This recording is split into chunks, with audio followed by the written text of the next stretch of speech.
Hi, everyone. I am Dr. Sheryl Ziegler. I am so happy to be a part of Her Health Collective, and I'm going to introduce myself and then my topic for the day. So, I am the author of Mommy Burnout. I am a doctor of psychology. I like to speak about stress and burnout and parenting. I am also the host of Dr. Cheryl's Pod Couch, and I have a newsletter that's called Notes from the Couch, which talks about the things that I'm seeing in my private practice. I'm based out of Denver, Colorado, and I've also been doing an online course just this past year of a course that I've been doing here for a long time, many years, called Start with the Talk. And that is a parent-child puberty class that prepares tweens and young teens for the transition into puberty, middle school, and the physical, social, and emotional changes that occur there. So feel free to check me out. You can find me on social media and on my website, drsherylziegler.com. So what I'm going to do today is I have 4 minutes to talk to you about the importance of self-care. So I'm going to jump right in right now. When we hear the word self-care, we often think going to a spa or having a bubble bath or something that's indulgent. In our culture, we've somehow gotten the message that self-care is maybe even a selfish word. And so what I'm here to say is that when I was writing Mommy Burnout, the subtitle to it is How to Reclaim Your Life and Raise Healthier Children in the Process. And the reason why I have that title is because the better that we can take care of ourselves, the better we can take care of our children. I think by now you've probably seen posts and things about that. But this is your 5 minutes today to just breathe and think about what is it that you need. It could be so simple as I need to stop eating while I'm standing up. I need to just go to the bathroom more often. I need to be able to take a shower every morning. Self-care, particularly when you are a mom, is something that changes dramatically from maybe what it used to be defined as. So one of the things I want to share is self-care in relation to the stress cycle. So I have been doing this talk and it's been well received. So I'm going to share a little portion of it with you, which is talking about the stress cycle. So if we look at that there are stressors, and then in the cycle, there's a reaction to the stress. That could be a loss of sleep. It could be reactivity, irritability, whatever that might be.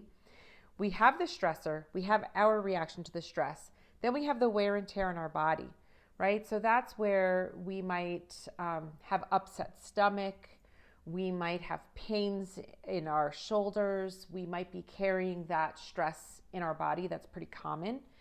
And then you start to, when you're still in the stress cycle, you disconnect from nature, you disconnect from your basic needs a lot of times. So you're feeling these stresses, you're feeling it in your body, and then you're starting to disconnect because we think that if we can power through things, that can be maybe the way to get through it. But what we know is that you then, if you do that, you get to this increased sensitivity to stress. So that might be where you are hyper reactive or, the straw that broke the camel's back. Somebody said one more thing and you just exploded. And if we don't actually complete the stress cycle and we remain in it, we just know that goes round and round and round with different stressors.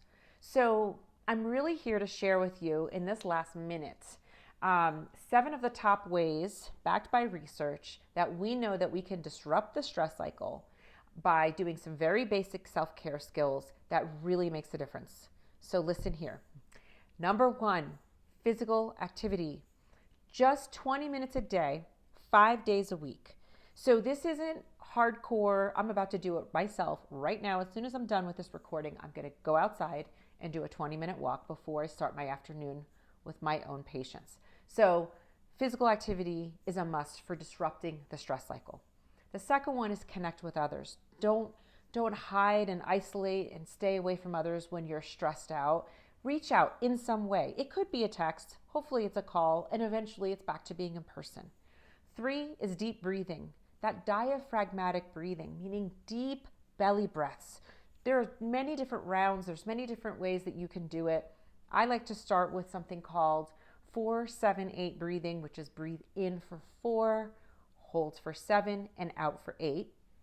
And It's a really quick way to just calm your central nervous system. 3 rounds of that will do. Touch is something that whether it's your children, your spouse, a partner, a friend, but just touch is very soothing and calming to our whole nervous system that may be aroused. Creative expression, whatever you've got inside of you, whatever that creative side of you is, engage with that when you find yourself in stressful times. We tend to go away from those things that we call hobbies, and they seem like, maybe a waste of time or something we don't have time for. Actually lean into that. Good quality sleep, so important. A lot of adults, they're saying, really just need maybe 6 to 7 hours, but we're a pretty sleep deprived country. So really try to focus on your sleep hygiene and the no screens, an hour before bedtime, and really just creating a whole sleep hygiene routine around getting good quality sleep. And the last one, of course, is just healthy nutrition, just being mindful of what we're putting into our bodies. Is it serving us? Is it providing us with the energy, or whatever it is that we need to sustain throughout our stress cycle or our days? So I have gone a little bit over, but I wanted to give you a quick dose today of 5 minutes of thinking about self-care and reducing the stress cycle. Thank you so much for paying attention. I'll look forward to connecting with you all again.